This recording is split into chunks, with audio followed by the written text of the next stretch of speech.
Good evening, ladies and gentlemen. Ed Fields here along with the return of Rogan Smith. Yo. And as our co-host, Kendrick Williams has his, it's a silent clap. Thank you so and much, he has a red Kendrick. shirt on and is noticing my shoes. So Kendrick I'm questioning looks very his. sharp. Well, that's good. I'm glad he's sharp. He's very sharp. And Nice and I'm beard. dull. Very dull and dusty. Yeah. And I wouldn't talk about that hairstyle, Jemima. But anyway, so. Yeah, that's all right. That's all right. Yeah, my hair looks like Aunt Jemima, but I love it. And I love it. No, it looks very And I nice. love You know it. I like And your hair I like love that. it. I like your hair I knew like you was that. going to say something with it. No, only because you called me dull, I had to call you something. You say you dull. Yeah, but I said that I co-signed it. yeah. But I like, but I like your hairstyle. I always tell you I like your hairstyle. Chad, like I ain't changing this. and that, well, don't change it. I tell you I like it. Haven't I always told you that I like that hairstyle? You say you love the natural look. Yeah, I guess, I don't like no. See, The Barbarella. once I see straight, I start questioning it. Once it's straight What do you mean? On black people or on the roids. Once I see straight, I start to think. Negroids, not hemorrhoids? Yeah. I start to see. I say, okay, let me evaluate that situation. Okay, and usually it's a good 90% chance falsies. Falsies? Yeah, You get okay. some gals. Well, yeah, 90%. Some. Yeah, 90%. yeah. I think I agree with that. So and then it's a whole thing. Anyway, so Candy is also going to be with us today, and She's is, matching with Kendrick, Kendrick. yeah. Very, very festive. So a couple of on things we want to Christmas talk about. I sent out a post. I don't even know the name of the guy. And literally when I sent it out, I didn't add anything to it. I just said, please read it. There's nothing more to say except that I headed it by saying I'm guilty. And we've talked about this for many, many years, actually. Well, I don't know if it's many, many years because we've only been on the air for a couple of years. But I think I even talked about this on when I was doing the radio show, and I know Candy and I have had many conversations about this. Mm-hmm. But it's about the phone. And where it gets serious, and I've noticed this as a parent, where it gets serious is they talk about, the baby boomers and their sense of entitlement. No, Basically, because the baby baby boomers, boomers the kids, millennials. the millennials, the millennials. the baby boomers kids, because they feel that they want to do better by their children. So everything's, you're special and you're not a failure and you get a medal for last place so failure is rewarded and success is rewarded at the same level like and that. all sorts of bad parenting that is no one's fault. We're not blaming anyone. It's just that's the way it is because of how it's happened. And so as millennials who definitely are not at fault, this is what they have to work with. And you add in the era of technology and social media where you add in the age of impatience where everything is like that, okay? And there's things that you cannot get like that. And the analogy he uses, like if you go to a mountain, you see the top of the mountain, but he says like people today don't see the mountain; they just see the top. And so it's hard to deal with that. Okay, and this thing and what I feel, I don't know. I won't say what I feel, but the whole thing about the phone and what it's done to social behaviors is now, I think, at the getting close to the tipping point. And we're going to see I suppose we will see the ramifications in, years to come, maybe 10, 15. See it. We're seeing it. We see so many relationships just dissolving because people are more focused on their device in their hand than the person who's in front of them. We're already seeing that happen. That's right. And then just the implications, like, so you're sexting and thinking and doing this and flashing this picture and people's fake news and all these type of things. It's a very dangerous social thing, And so I like I say, one of the things that I take from it, and as I said, I'm guilty of all of those things. Everything that's in there, I'm guilty of, and so I can only try to reverse that because I know when I'm at home at night and I have my phone, and I'm checking the phone, and I'm worried that something's going to happen that I didn't catch. My phobia. I got to be below 10 emails. In work capacity, or in every capacity. In every capacity. And work is the most. Work is the most. And that shouldn't be, because guess what? 15 years ago, we didn't have that pressure in the workplace. Maybe they just would call. Yeah, but it isn't a matter. Listen, you didn't get 15 15. You didn't get 15 calls a night. No, I I can didn't get guarantee 15 you. calls a night, but I got calls, especially when I was working at the Tribune. But well, first of all, the nature of a journalist, you're going to get Yeah. calls. That's another story. But that was my but life. the point is as a regular non-journalist scenario, the reality is when you got a call, that's a problem. That's a problem. That wasn't like, listen, can I get a pass to the water park at 7 a.m. in the morning? Okay? So what I'm saying is, what you have is, I get it every day, emails. These are emails. In any given hour, you can get 50 emails. Any given hour. Okay? And they can range from junk mail from Carl's Patio to a meeting planner or whatever the deal is. The question is when you're home at 7 o'clock at night to, say, 8 o'clock the next morning, what is the intent that you must do between those hours with regard to those emails? What is the person who is sending it?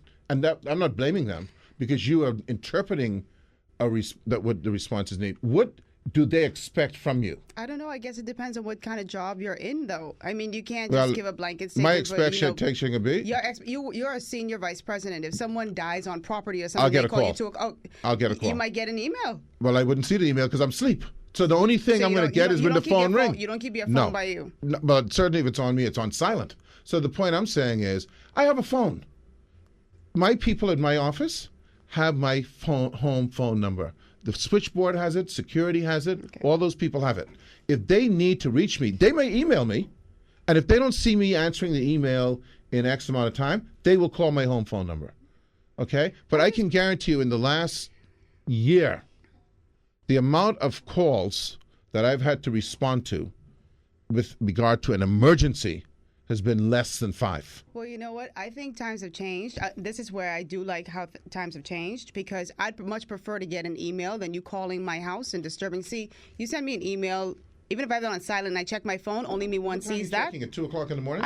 I've checked my phone at 2 o'clock in the morning. This is problematic. This is why we all tired. But I don't have a problem with it, though. Well, that's fine. Because sometimes things are super important and I need to get to it or I need to be aware of it before when I get up in the morning. Okay, without the point of being argumentative, right? Yeah. No, that's the point I'm going to make to it now. Tell me, I was in the insurance industry.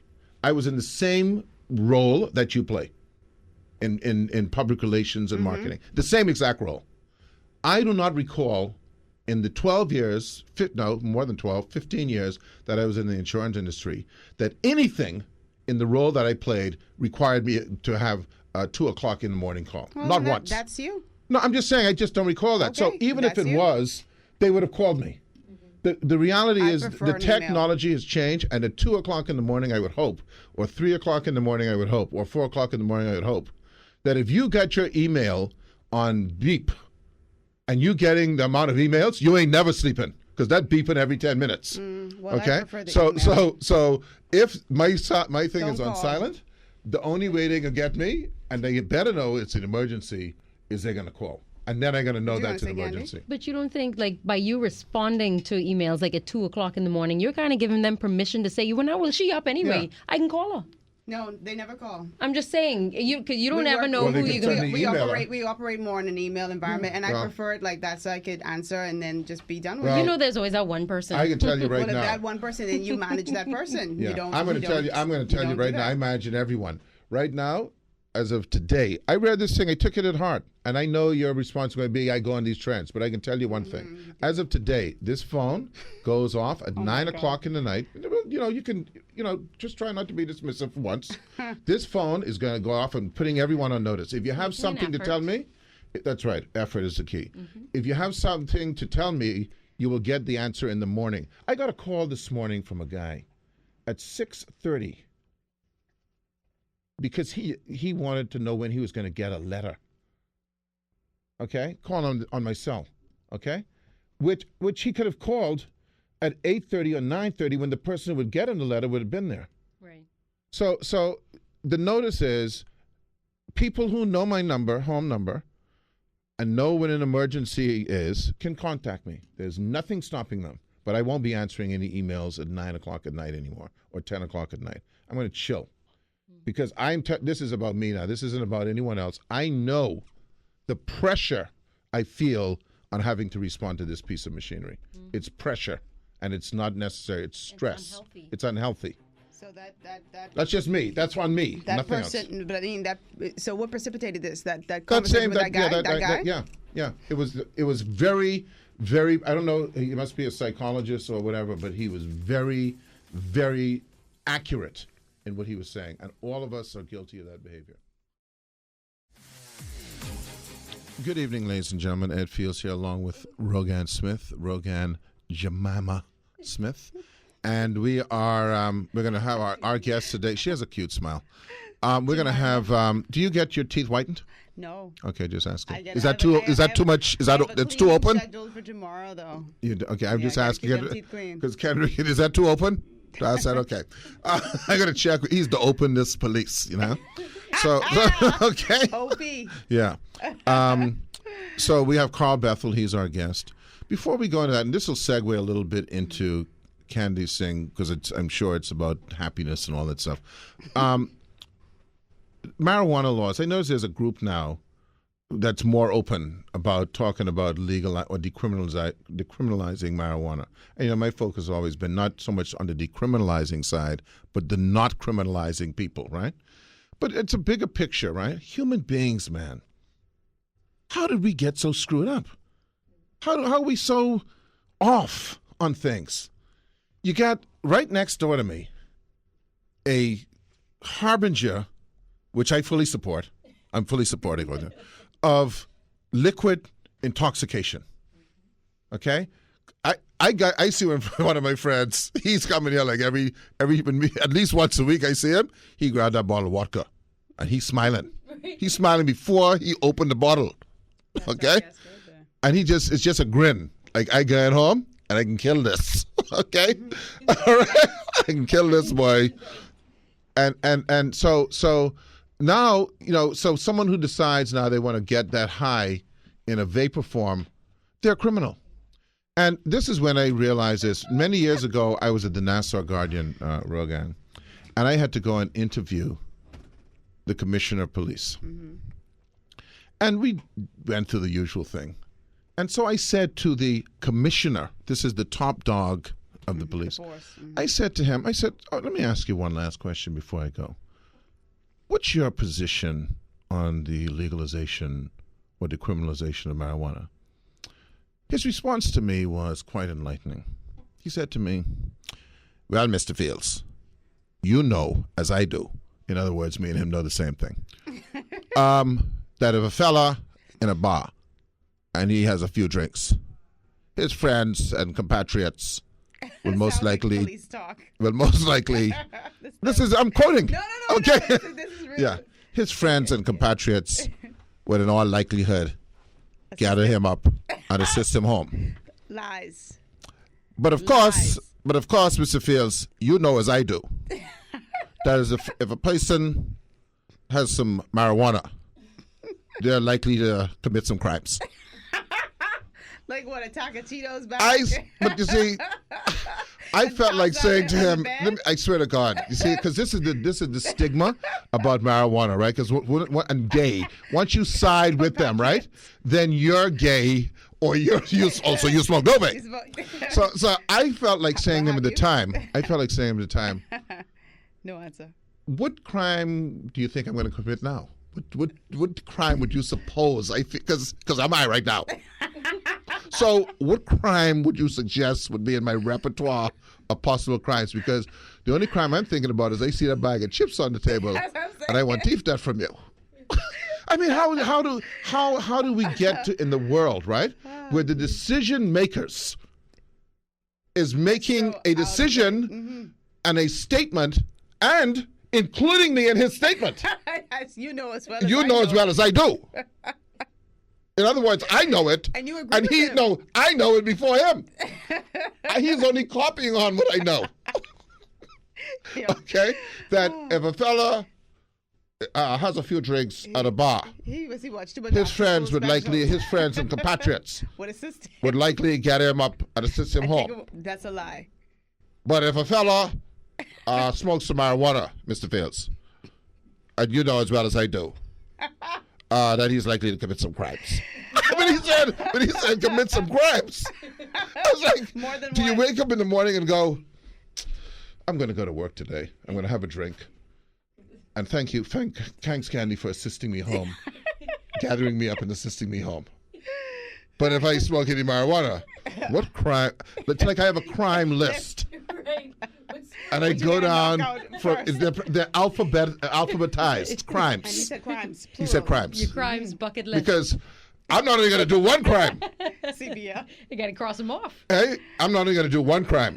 Do crimes. Once I finish with the one crime, I get ready Move to, on to the next one. and it's got to probably be a higher crime. No, you saying what you said to him though? Real talk.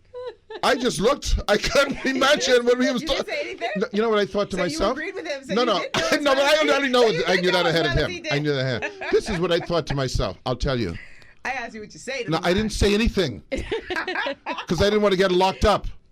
So because I was high. But this- Okay, so I'm saying to you, no, that's a joke, of course, because probably the statutes don't run out on that. Okay, what I said to him, when I looked at him in dismay. I thought to myself, he is running the police force. That's what I He thought. didn't see a look of dismay. He saw a man who agreed with him. No, Because you said no. nothing. You made a mistake again, Rogan Smith. Rogan? He didn't agree with me. I didn't agree with him. He was agreeing with me. I know as well as he did. Okay? He's only signing on to what I already believed. Ah, Jesus. Okay? But this is why I use the point about human beings, right? How do we box ourselves into this crap? Do you know that prior to 1937, hemp was the most widely used plant for everything from biodegradable, everything, clothing, rope, Yep. textiles, Hemp rope. plastic, everything. And then DuPont came along, and they didn't want no part of that. And did the finger wagging. What's that? Did the finger wagging. I did that? No, I'm saying that's what happened. Oh, and then they added a little thing in there. What's that? That if the black men get the white ladies high, they could grind them. You did just to say that word. That's what they said on the radio. He did. That's it. Not to say Okay. that word. Okay. I hate that word. Yeah, well, that's what the people hated. Hey, That's why it ended up banned. It's so nasty. That's why it ended up As banned. opposed to Yeah, I'd well, rather you juice. can't say juice. You could say Well, juice. it's like I'd rather apple juice. juice. So you'd say Okay, like they juice. could apple juice them. right. Apple So juice, so Yeah, I'd rather that. Sound hold on a second. Time out. Kendrick, is that too open? Okay. Opie says it's fine. If he says it's fine, it's fine. But that was the whole point about, this is a problem now because it's evil. And they even had a thing called the Reefer Madness where the person who smoked marijuana turned into a vampire.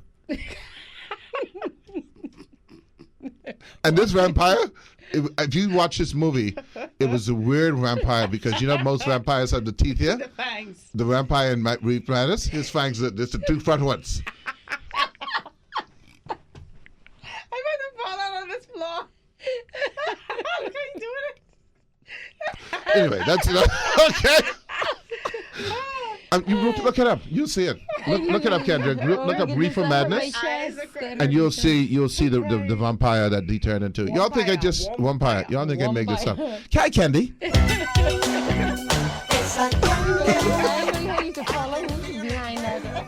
The whole Crimes. marijuana talk. Crimes. Candy, what crimes are you about to commit now? Oh, Jesus, my Yeah. eyes are You know, the watering. only crime I could think of is that you, as a law-abiding citizen, went into the food store with the express intent on buying some Cheetos, and some marijuana smoking person came there before you and took all the Cheetos. And the crime is now you can't get a Cheetos. Hi, how you doing? I'm good. What's I'm going happy to down? see Rogie. I know, I see when Is this your first time in the new year? No. No. But Oh, this she first was in time here. I'm I've heard a seeing long time. Yeah. Since the Rogie. surgery. She was out She making syrup. hi-hat me. Don't play me.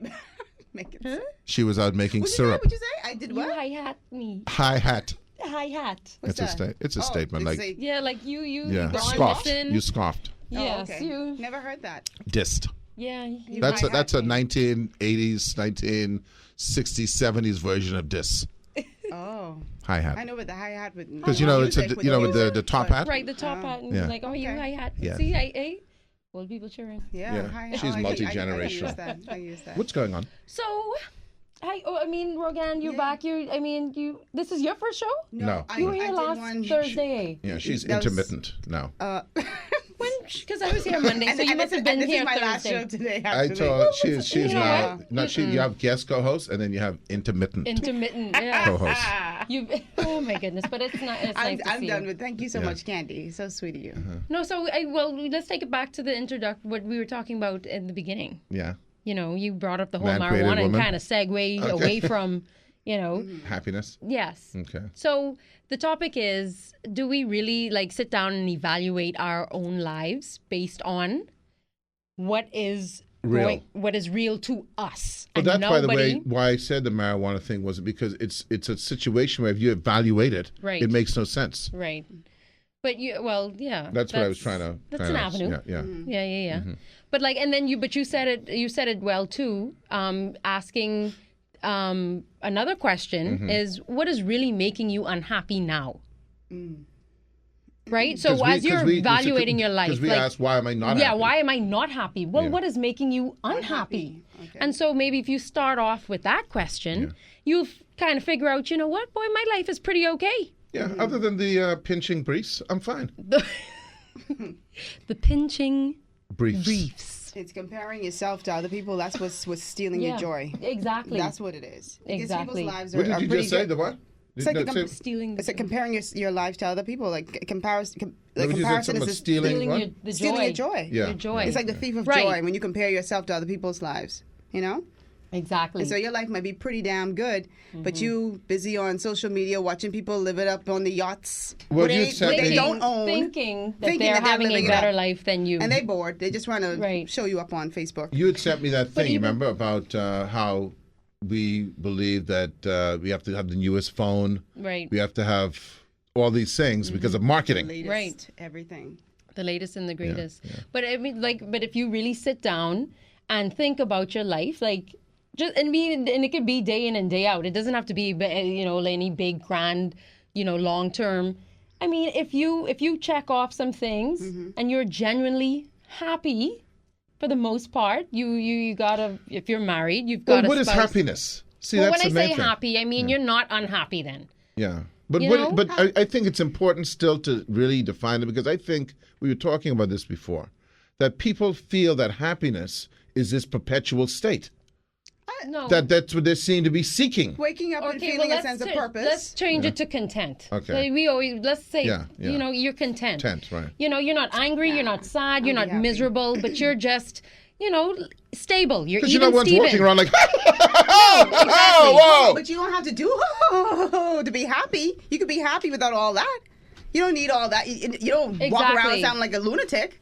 Right. But you're happy. You walk through life and you're content. You have purpose. Are you It's like, skipping? Are you know, walking or it's you're like this. skipping? There's a little pep in your step. Okay. When I used to work at Atlantis, right? Mm-hmm. And I'm sitting at the desk, and if I'm, working on the computer, and someone is like, "Well, you can't smiley," I'm hate like, that. "Do you want me to just have a permanent permanent grin grin on on your my face? face? Like this is my face. This Well, is my rat face. Yeah. Now, if I look like a Yeah. well, then that's how But I look." it's like, remember I told you the time that I got a ticket from the police officer, right? Yeah. And I was, while she was writing me up, I was just, I was on the phone or doing something. While she was writing me up, she goes, "Well, you don't look too happy about this."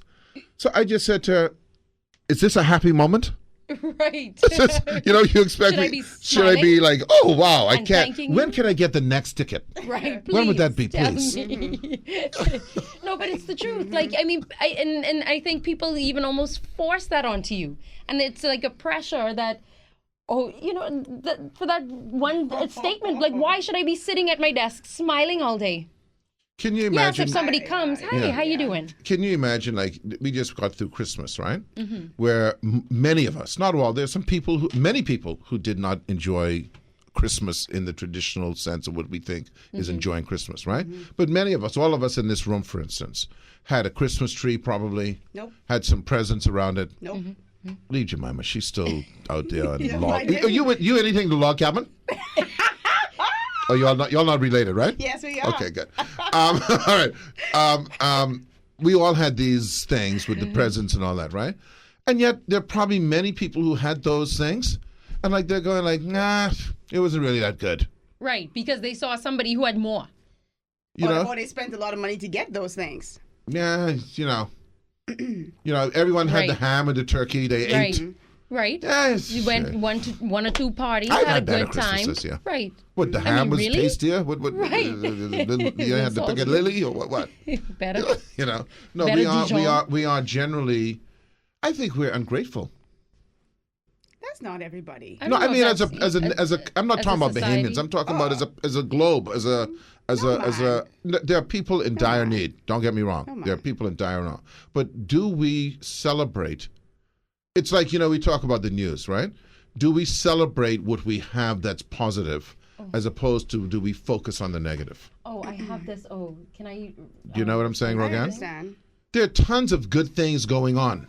And there are people who highlight those things and they focus But on those things that's too. the thing I was talking about. Read that out. Yeah. You got to be balanced too. Read it out. So it's called The World. The world is increasingly designed to depress us. Happiness isn't very good for the economy. If we were happy with what we had, why would we need more? How do you sell an anti-aging moisturizer? You make someone worry about aging.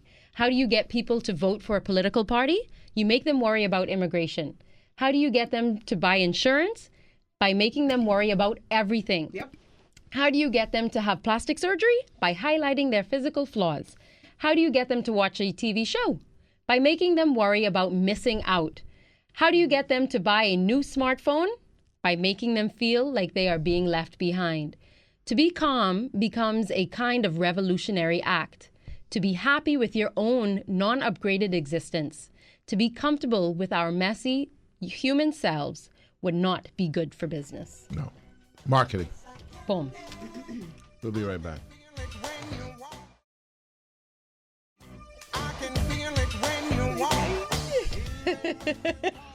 What's the matter with you? What are you doing today? Yeah. Oh, I But that's a lazy, that was just like that. You know this one called? But it's called Round the Microphone. Right. I don't even know if you know how your face looks when you do this stuff. It looks happy. Okay. You should put some videos on. So let me ask you a question. See there? Put some videos on to cut YouTube. you off. When I try to record him, he'll tell Rogan me to turn Smith, it off. Are you happy? Very happy. I'm extremely happy. Okay. And you're also lying, but that's okay. I swear. And I know. I'm extremely happy. Well, that's good. I'm happy for you. For the first time in my life. I'm happy for you. Yeah. Candelaria Smith. What the hell is Smith? That's a great last That's like name. you and the two of them. Candelaria Thompson, are you happy? Yeah, for the most part. Okay. Yes. Yeah. Kendrick. My voice going down like 4 decibels. Kendrick. Are you happy? Kendrick. Are you happy? I'm happy. That's good. And I'm happy too. I'm happy that you're one or happy. two of us are lying. No, I'm just joking. You want to give 5 on that? Okay, good. Statistically speaking, no, I'm just joking. We should also, going back to what you said about happiness, so we should all, at the very minimal, and I think this is a very appropriate word, be very appreciative. Mm-hmm. That is those of us who are fortunate. There's a lot of people who are not fortunate. Right. A lot. Mm-hmm. Maybe the majority of people. I mean, I don't know the numbers, but it's a lot of people who don't have a job. Yep, exactly. There's a lot of people who don't know where the next meal is coming from. There are rich people who don't have health. Mm-hmm. Right. So it isn't just about money. Mm-hmm. Right. Okay? So there are lots of people, and this is, I suppose, Candy, the line. Mm-hmm. First of all, it's not socioeconomic. It's circumstantial, right? So there are a lot of people who should be happy who don't realize that they should be happy, but there are people who are legitimately in dire straits, whether health-wise or financial or social, mentally, whatever. Right. The question is, those of us who are fortunate, do we appreciate it? I think that's probably. I think a lot of people do. You think so? I do. Yeah, I mean, you sit down. Do you have a spouse that supports you? Do you have people that you're surrounded by love? Mm-hmm. You know, if you have kids, you know, if you have kids, are they healthy? Are they doing well? You know, I mean, there's so many things that you can do to sit down and and say, you know what, I have a pretty decent life. Take stock of what you got. And just because somebody has a different car and you think it's, that might be your dream car. And they got a bank payment, some of them to go with that dream car. Thank you. You don't know the price tag that comes with that. Exactly. Yeah. Also true, though, it's not perpetual. There will be moments when you stub your toe. Right. That's not a happy moment. No. There'll be moments when you're not feeling well. And that's life. That's life. You have to accept the good and the bad, and that is life, and that's the journey that we're on. Comparing yourself, I think that's the ultimate thief of joy. Constantly looking at somebody else. No, seriously, but constantly looking at somebody else's life and thinking that they've got it made in the shade. And you'd be so surprised if you just had your ear to their door, how much drama they got. You'd be like, let me take my problems. Right. Taj is not a good thing to have. Look at them, they look so happy. They holding hands in the sunset. You must always be careful about Taj. Sorry? You must always be careful about Taj. Taj? Yeah, theft of joy. Oh, yes. It's a new saying. Oh. Look at it, Rogie. I watched the wheels go around again. She's like, no, because I'm trying to think. Just ignore him with these acronyms. Yeah. Ignore me, all you wish. Ignore the host of the show. Yeah. So I like that. Take stock of your life daily. No, well, it's circumstantial. It's what do you call it? Situational. But the way you put it very succinctly at the end of all of that is that's life. That's life. And your life could turn out with $1 million worse off than the person in the Sudan with nothing, depending on the circumstance. Oh, yeah. Because whatever circumstance you're in, that's what's important, what's happening right now. You can't go back, and you really can't even go forward. You really only can live in right now. And so, when you get home, you decide, you know what, I had a pretty good day. I had to rouse some people out, or I was upset by this, or I did that, or this made me happy. But I mean, what is life without the ups and downs? I like to feel life. Yeah.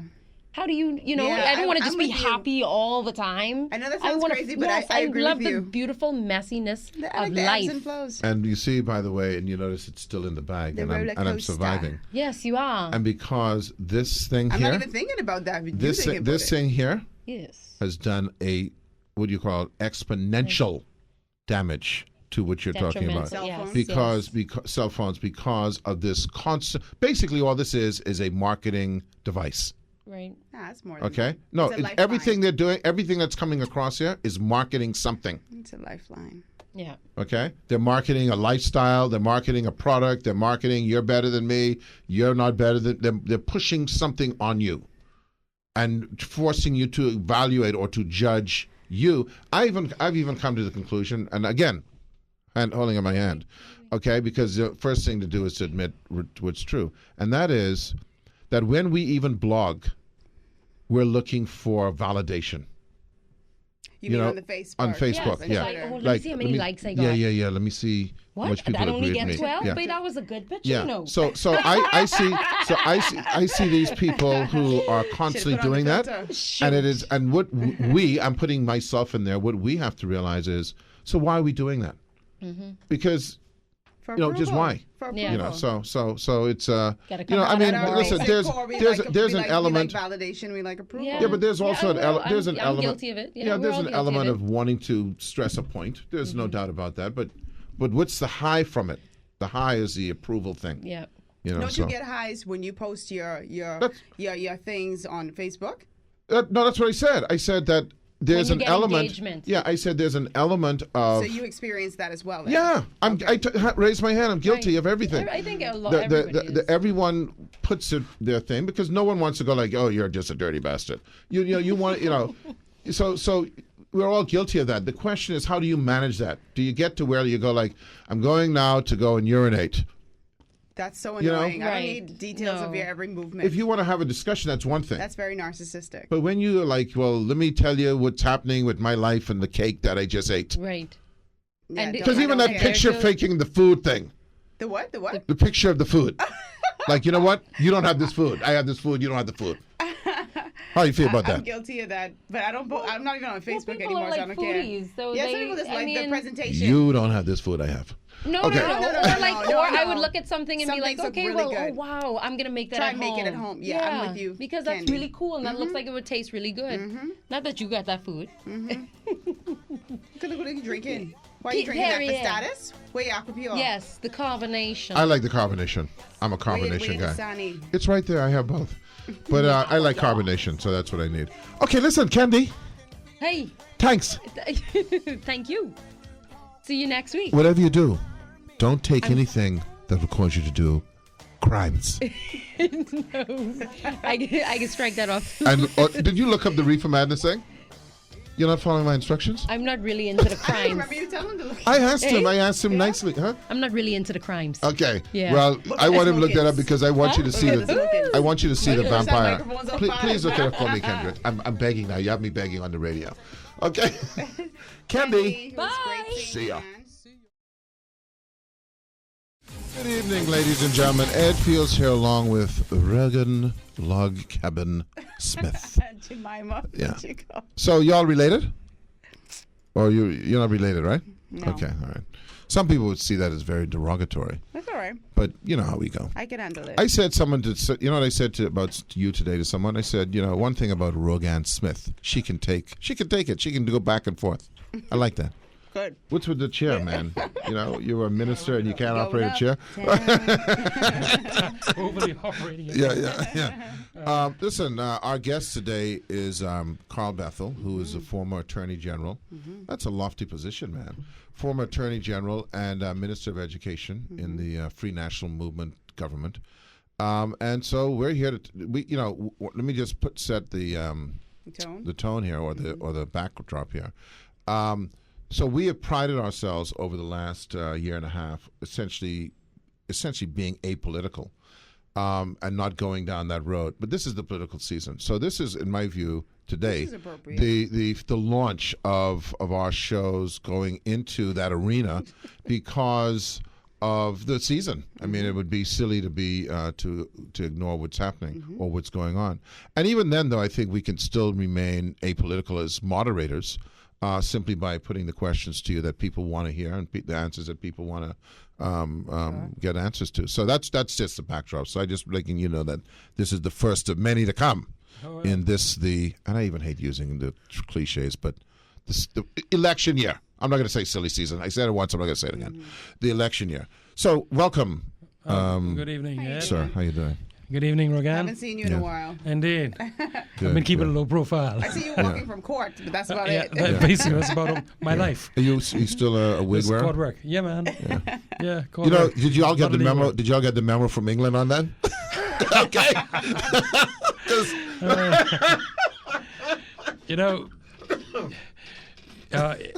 Hubert Ingham used to always complain that all former colonies seem to more slavishly hold on to the trappings of them colonial masters. But that's not only a problem that we as former colonies of Britain have. I mean, the British still talk about the Roman Empire. Yeah. The Germans had Der Kaiser until 1918. You're going real meaning deep the now. I mean, Caesar- I was just dealing with the wig. No, I'm That's saying all. even them. They have their vestiges. They hold on. They vestige whoever was their lord yeah. and master 1,000 years before. Yeah. They still hold on to these vestiges. Because I was at a function, we had this typical function. Remarks, the thing, the hug, the vote of thanks. I love the vote of thanks. No one wants to be around for this thing, okay? But yet it's imperative. It's painful to have it. It's imperative that it's on that program. I'm tired of the protocol has been established. Like if one person says everybody don't need to come to the podium. I don't even want them to establish it. No. You would not want to have unestablished protocol. And what's just as a former attorney general, right? As a former attorney general, and these are very important questions, by the way.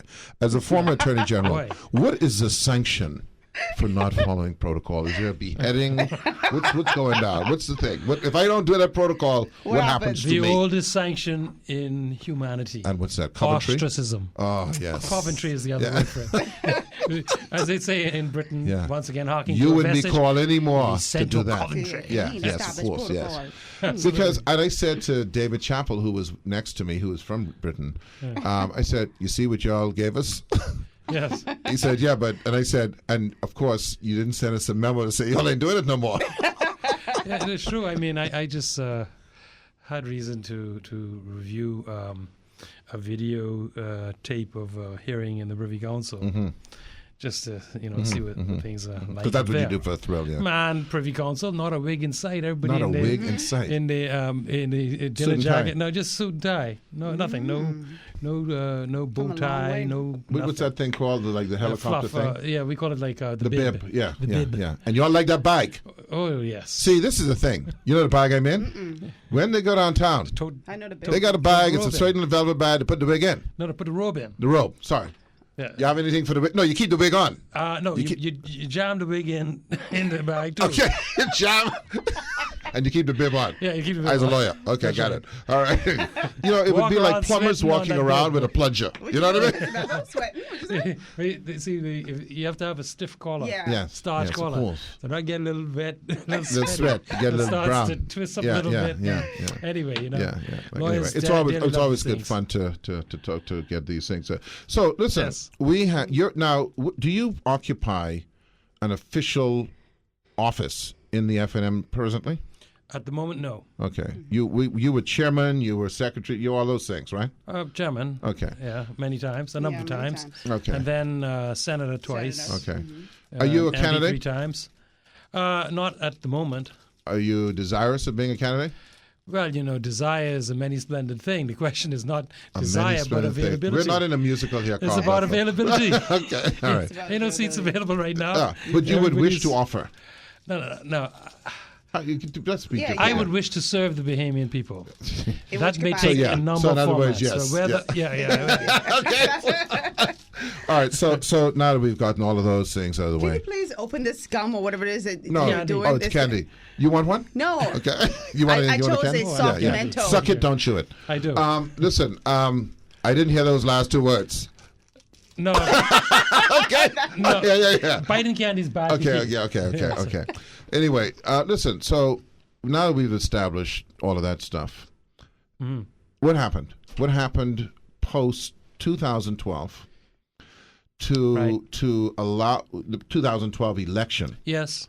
To the core, to cause the official opposition. And when I say that, I'm not just limiting it to the FNM, but of course, you can speak to the FNM. There's only one to official be opposition. Well, that's true. Yeah, the opposition forces, so to speak. Yeah, say the opposition forces. But also the official opposition. Right. To be in the state that it is in, and I'm not even qualifying what state that is. It's certainly not the optimal state, but the state that it's in. No, there's no question of that. I mean, I think that, it's rather like the way in which modern technologies now are intruding even on the domain of established news media. You see it in America. Everybody is their own newscaster now. Everyone got their own TV show. They got their own TV show. They put up a web blog or a podcast. I mean, so a lot of the old boundaries are being challenged, largely driven by the new technology. So you look at political parties, and every man has an ego, every person has an ego, much projected when it gets to social media. And so a lot of these things are having impacts in a sense that anybody who wants to form something can just go out there and do it. So the old traditional structures are being challenged. The great difficulty we face, I was reading the statement by the highly respected Reverend Jeremiah Duncombe, indicating that there's no possibility of him, despite what was maybe announced by someone, of him actually forming any party with a certain rebel group, a group that appear to be in rebellion against the FNM. I'll leave it a general statement like that. And, he says, no, we're not interested in that. We just want to go and sponsor a few independents because we want to have, in essence, an independent revolution. The only problem is the Constitution of the Bahamas requires a party to have a leader in order to have a prime minister. The prime minister is the leader of the party. But is not it that possible? Commands, he can command support of all kinds of independents, right. but you still got to have a party. So at some point they would have to come together and vote a leader, even if it's a band of independents. And determine a group of independents determine that someone will form something called a party, right. and they will all pledge support to that party, and he is the leader of that party. Our Constitution speaks to parties? Yes. No, the reason I bring it because it certainly it doesn't recognize it in the sense that the party, using the most recent example, where the party leader could be essentially overturned in his role as the leader of the opposition by the Constitution. It seems now, like you the got to know who was writing the Constitution when it was written. So Lyndon Pinnon and Paul Adley, they entrenched the party as determining who should be the prime minister, not as virtually everywhere else in the Commonwealth, the members of parliament. But they did not extend the protection of a party to the leader of opposition. Okay? So leader of opposition can be dethroned by a majority of the members in opposition to the government. He's not the leader of a party. Can that same letter, and we were getting into technical stuff here, but can that same letter be sent about the governing party to the Governor General? No. What would have to happen is that a member of Parliament who is a member of the party runs and defeats the Prime Minister in a party election. So a group as the leader of the PLP, right, in a sense, he'd do an end run around the usual constitutional thing of having a vote of confidence and say, listen, we just had convention and I, as a member of Parliament, have just been elected, and here's a certification from the chairman and Secretary General and all that I am now the leader of the PLP. I'm a member of the House of Assembly. Right. Perry Christie, who is also a member of the House of Assembly, has been dethroned as leader of the PLP. Right. I command now the support of the MPs in the PLP. So they just couldn't write to the Governor General and say, out of 29 seats, 28 of us wrote a letter to the Governor General saying, he's no longer our leader. No, man. That doesn't exist for the governing party. Because you must be leader of the party. Okay. So you'd have to get past them 25,000 stalwart councillors. Right. So the opposition thing is a carve-out that doesn't apply in both cases. That's what you're saying. That is right. The need for a party leader only applies to Prime Minister. All right. Well, we're going to take a quick break, and then we're going to talk more about what happened to the Free National Movement post-2000.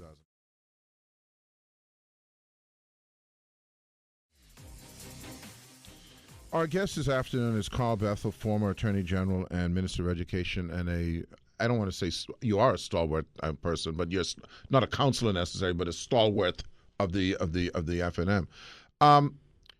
In 2012, the FNM, in words I used, was decimated, in my view, as far as it was a landslide victory for the PLP. But I use the word decimated not in terms of numbers, but in terms of capacity. And the reason I want to put to you from your perspective that while Mr. Minnis, who is the current leader, has been soundly criticized by many in all quarters as not being a good leader, is the state of the Free National Movement a result not only of that criticism or that was charged, but that an overall weakness in the team, so to speak, of that remained in the FNM at the time. Well, is that a fair question? No. I think it's quite an accurate summary, I guess, that it's not merely a question of numbers. When the PLP, for example, after 97, had been reduced to 5 seats, and then ultimately when Sir Lyndon resigned, 4 seats, 4-seat opposition between 97 and 2002, and they came back in a landslide. Those 4 were the most experienced PLP cabinet ministers around. Paul Adley, Perry Christie, Bernard Nottage. You understand? Seasoned. They were seasoned and experienced for decades. So they understood all of the written and unwritten rules, and they had a unified vision as to how to attain their goals. And you saw in 2002, the FNM got massacred the first time. This time around, though, what happened is we were left in a position where the body and wealth of experience in the party either lost their seats or abdicated their seats. Ingram was, of course, the best example of that. Yeah.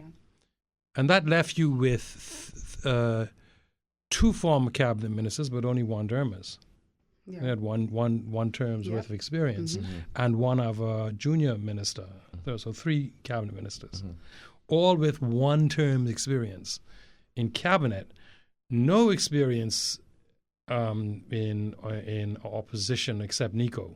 That long road of opposition. And so, you had a comparative lack of the full experience. Political experience. And so,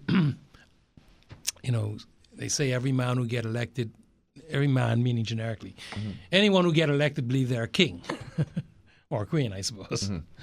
Okay, and so you had a combination, in my view, of inexperience, political inexperience, unfamiliarity with the norms and the conventions and the unwritten rules, and a lot of ambition. That's why we are where we are. I think a lot of the criticism of Dr. Minnis is unfair and directed.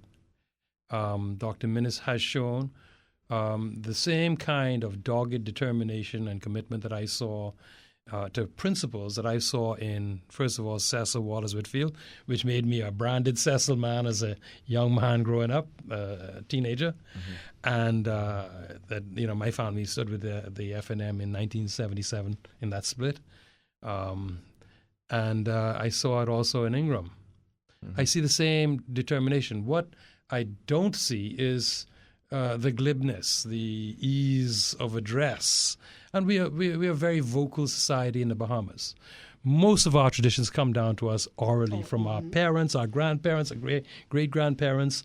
We are a very oral society, so the ability to be easy of address is graded highly. That's a big requirement. But that's really marked Minnis hard. And it's just not even a matter of eloquence, it's the address. I think I'd never heard it really put that way. Yeah. The capacity to communicate, to connect. Right, verbally. Yeah. But in terms of the other qualities, I rate Minnis very, very high. But everybody knows that, he's not the easiest person in a formal speech-giving circumstance.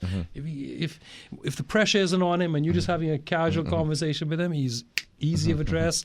You back and forward. You have a great time. It's in those formal moments when the pressure's on him that, or reading a speech that you say, well, hold a second, but get away from that and deal with the man personally. And he is extremely intelligent, extremely articulate, easy of address. No, I was going to say, but the problem is a lot of people don't have an opportunity to sit with Dr. Minnis and have a casual conversation. They're listening to him on the radio. They're watching him on television. And those things are very important as a leader. Yes, but, every leader has to grow into his leadership. When Hubert Ingram started off, one of the criticisms, when he came to the fore of leadership, you may not have been old enough, Ms. Smith, to remember. They were saying, he couldn't talk. He couldn't speak, right. He couldn't speak. He didn't know that he didn't English about women. And one person had the effrontery to make a comment that you shouldn't. A fellow who went to night school shouldn't be prime minister. That's a kind of slagging nastiness that was used on Hubert Ingram. But he did have charisma. But, I agree. And to Rogan's point, the issue then to me has always been this. When Ingram was coming through the process, right? Yes. The different. This is the thing that I see different. That despite all of those things, people were united and would look to uplift and to change and to improve and to work with him, as opposed to, I think, the combination you talk about, and it's very apt, I think, and because everyone has it, is ambition and a lack of coherent desire. See, this is the thing that the thing that gets me is this: when I look at the Free National Movement, is the desire of those who are all about in the press, attacking Minnis and doing all sorts of things, abusing the Constitution. Is that coherently expressed? No. Is anything they say being coherently expressed? No, you're missing my point. You're missing my point. No. The point I'm making is to put coherence only on Minnis when his detractors are incoherent. No, I'm actually not doing that. What I'm saying to you is the coherent desire. What I'm referring to is the objective of winning the election. It seems to me that individual ambitions or a whole plethora of things rather than the one objective, that is to win the government, took a second seat to all of these other things. Well, there's a basic Whereas principle. in the Ingram scenario, that was not the case. There's a basic principle of that is required for the survival of any political organization.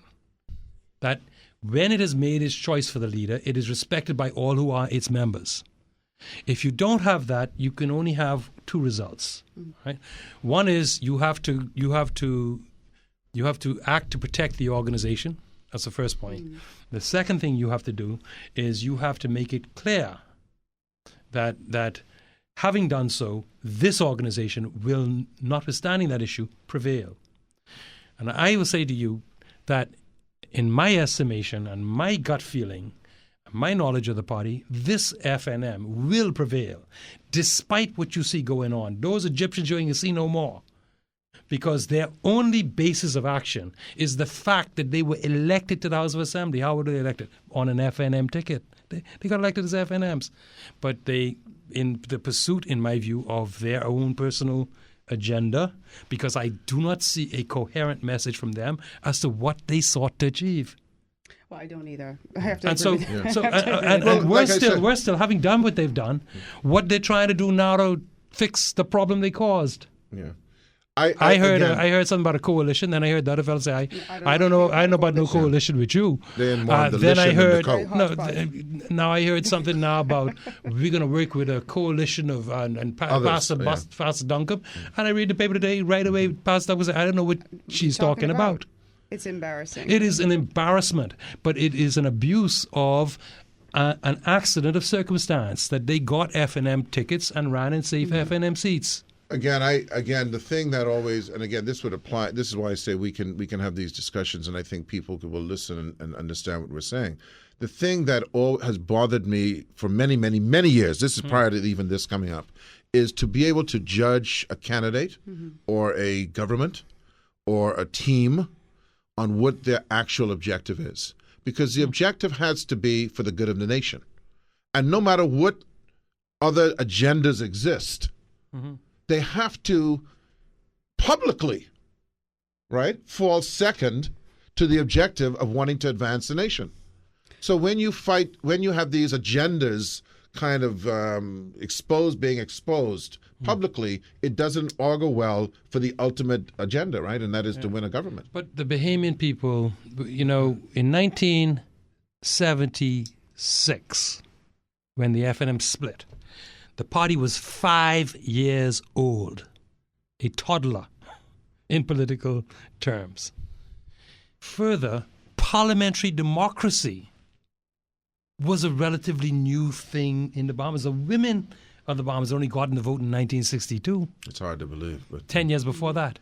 So we are now 45 or so, 44 or so years beyond that. The FNM is 45 years old. 45 years old. And we now have generations of persons whose parents or grandparents were able to say how they were victimized for having stood for the FNM way back then, with Sir Kendall, with Sir Cecil, with Sir Orville. People, they're generals and people who would have helped them. It was something for you, to stand up and say you were an FNM in 1977, in 1982. You were calling on your family the wrath of Hades. Okay? Because if you had a government job, it was in danger. If you had a government contract, you lost it. If you had any kind of emolument from the government, it was gone. If you looked for a scholarship for your children, don't even look here. If you had some problem with your status, you got expelled. Look at Darcy Ryan and his whole problem that went on for over a decade. So the point was that you have people who have generations of having voted FNM, having suffered for the FNM, having stood with the FNM. We have our 40% of the voters in this country, and they're going to roll over all of them, all in the middle. What's the plan to rebound for the party right now following the exodus of those members? It's very simple. Put your candidates in the field. Get your candidates to work. This is going to be an election that is going to be determined by the Bahamian economy, the lack of trust in the government, the active distrust of their motives, distrust of their dealings with investors, with foreigners of different sorts, their incompetence, and their VAT. These are the issues that are driving and hurting the Bahamian people. And when they go in the poll to vote, they're going to vote for themselves, which means they're not going to take chances on no fly-by-night this, no something like that, no NA, but PPM. They might take chance on a party that they view as fractured either. People like the unity. FNM is not fractured anymore. Our rebels have stepped out. And so you're saying now that there's still people in the party who you think that there are people in the party who still aren't happy with Minnes's leadership? Oh, but of course, in every party you're going to have that, Rogan. No question of that. Absolutely. You will always have, but the question is whether the dissidents in your party respect the essentials of a party. If you don't have respect for the basic structure of your party and you step out on a limb, well, you've done it to yourself. Frank Watson was here. I don't know if you were here, Rogan. You might have been. Frank Watson was here right after the letter. And so I asked Frank Watson. It was a very poignant moment because I asked Frank Watson very clearly. Mm-hmm. I said, "So where do you stand?" Mm. And Frank Watson was very candid, and he said the following. He said, "Look, I've sat in the House of Assembly twice in opposition. Mm-hmm.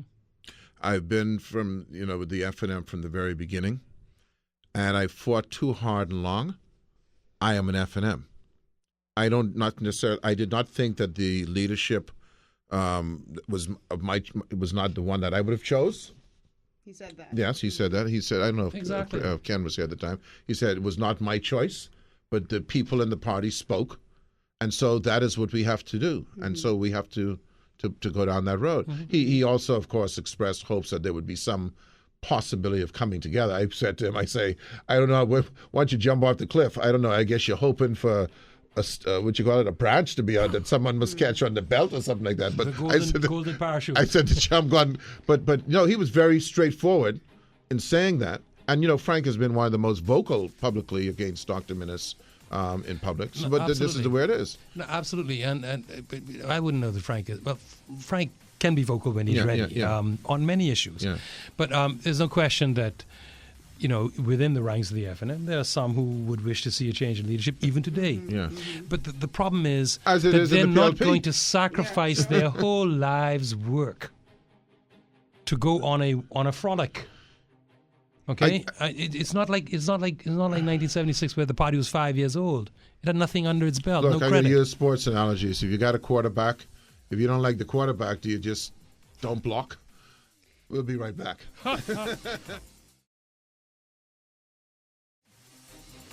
Good evening, ladies and gentlemen. Ed Fields here along with Carl Bethel, former Attorney General and Minister of Education in the Free National Movement. When we left, we used a sports analogy, a sports metaphor, because, we're in that season, the playoffs. And we said, if you're not happy with the quarterback, does it mean that you don't block? So I'm going to carry that a step further. Obviously, there's some people not happy being on the team. They benched themselves, so to speak, or put themselves on free agencies. Anyway, they're not on the field. It's not like free agencies to me. Yeah. The question I would ask you directly is, therefore, are the people, see, the PLP, no matter what they got going on, yes, when they break the huddle and the quarterback is ready, they will be blocking for the quarterback. Okay? Yes. The question is when, now that some of the discontented ones have decided, I'm not going to be on the team, I'm sitting on the bench or going somewhere else, will those that remain, when you break huddle, are they willing to block for the quarterback? I think that we have a very cohesive slate that's emerging of high-achieving, for the most part, young persons, male and female. Mm-hmm. And I think that they will all break from that huddle as one united team. And it ain't just the candidates who are in the huddle, it's all the workers, all the You've been down that road. It's a lot of people in that huddle. Yeah, I know that. It's a big ass huddle. You'll be amazed at the veterans who would have supported Loretta Butler Turner's 2 attempts to take the leadership of the convention, who are thoroughly dismayed, if not outraged, by the recent events, for whom the question of leaving the Free National Movement does not arise, who have no sympathy for the position that group is in, and are ready to get in the trenches for the party. Mm-hmm. No, I asked you on the break who Bahamians would be voting for in the election, if they'd be voting for Dr. Minnis or the slate of candidates the FNM is advancing. I want you to talk about the qualities that Dr. Minnis possesses that you feel makes him fit to be Prime Minister, because a lot has been said and many of it is unflattering. Well, not by me. Not by you, but in the general public sphere. Right. I've heard a lot of unflattering things. Right. Well, let me first say that I think it's an accepted political norm, if you will, that an underlying motivator for every voter or the average voter is they have in their head who is going to be the next Prime Minister. Someone told me once, Bethel, I didn't vote for you. I voted for this other fellow. I said, man, me and you good. What happened? He say, Chief. That good. No. He say, Chief, there's no question. Me and you good. Say, but I couldn't get out of my head that if I vote for you, I was voting for Ingram. Mm-hmm. I swear that's a conversation that occurred. Oh, this is the person who didn't vote for you. The person did not vote for me. Okay. Right. Okay, and he said very honestly, I just could not, because as much as I like you, as much as it's just the way it lines up. That's the way it is. Okay. Now that comes to the question of leadership. Right. I want to point out one last historical, and I do it very shortly, that even Sir Lyndon Pinnon as he then was, between 1962 and 1967, he was subjected to the same criticisms as Minnis. He had a speech impediment. Pinling did. The stutter. He had a stutter. He corrected it by going, a lot. And it's a strange sort of to fit the words in so he wouldn't stutter. Mm-hmm. They said he was inarticulate. He certainly wasn't as articulate as the great Paul Adderley, and the master of articulatedness, Orville Turnquest. I mean, there's no one who could give a flowery speech as well as he did, as cultured and educated. And the Pinling was not in that league considered at that time, and they panned him. They were criticizing him that he wasn't up to the stature to be a leader. Well, he showed them. I'm just saying that this is not new or unique to Dr. Hubert Minnis. Now, what is the quality? I told you that he showed the qualities of hard work and commitment. He has another essential quality that I think, and I think it's the quality that counts. He's trusted. He's trusted by your grassroots voter. He's trusted by voters who desperately need to know that the government they vote for, the Prime Minister they vote for, is going to be batting for them. Not the elites, not even the upper middle classes. They don't have the same urgency about how they vote. Someone who got a business, who has interest in businesses, who has a profession, it's not a life or death situation for him who he puts in as Prime Minister. But for many of your grassroots, it is considered by them to be vitally important, the man they elect to be their Prime Minister. And that is the quality that Minnis has, is that he is trusted. And right now, Perry Christie is not. Is there a parallel? Because of what Prime Minister Christie has done over his last 5 years, particularly. Yeah. Is there a parallel to what happened in the United States? It seems to me that Miss Jemima over here who's smirking at me, but I'm going to stay calm. But I'm going to stay calm because I deserve the smirk.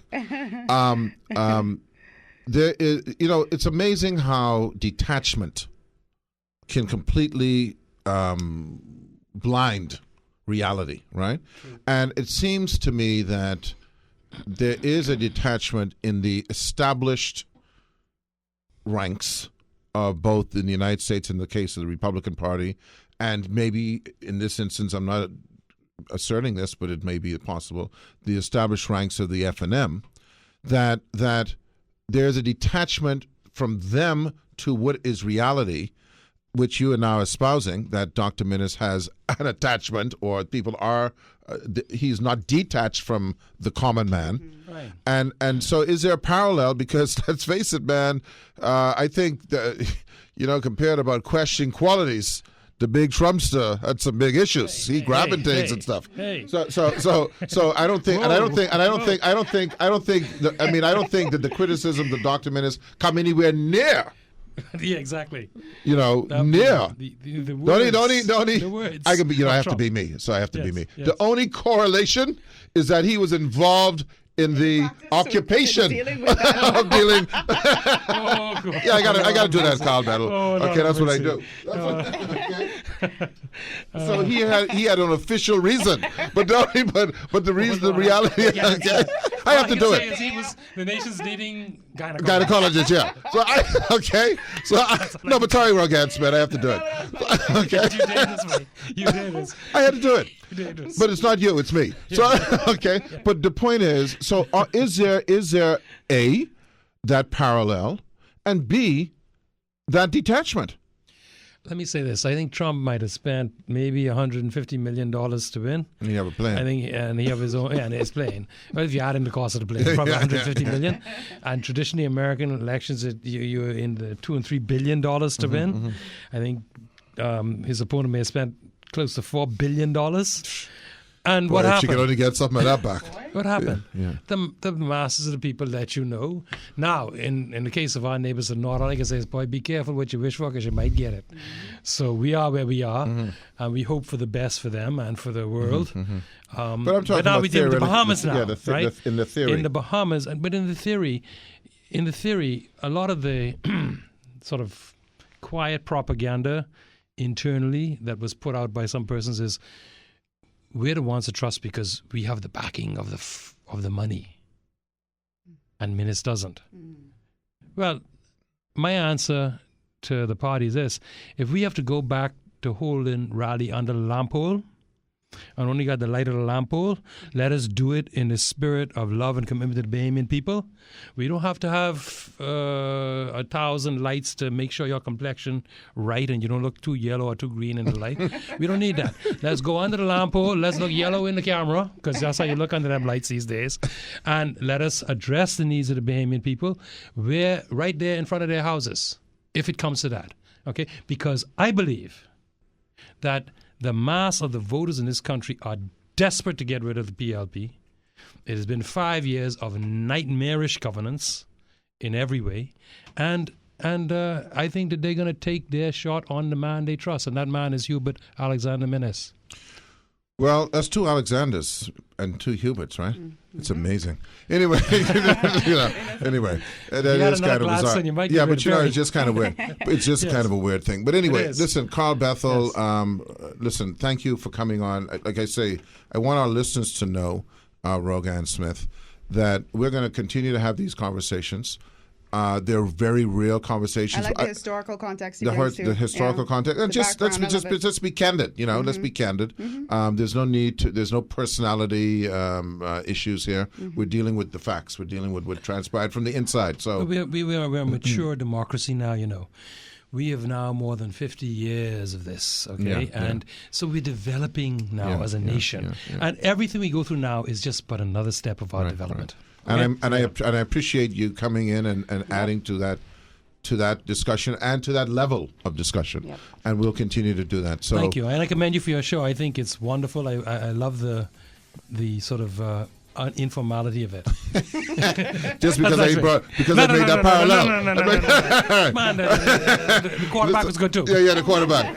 Rogan Smith, Kendrick Williams, thank you very much. We'll see you Thursday. Bye.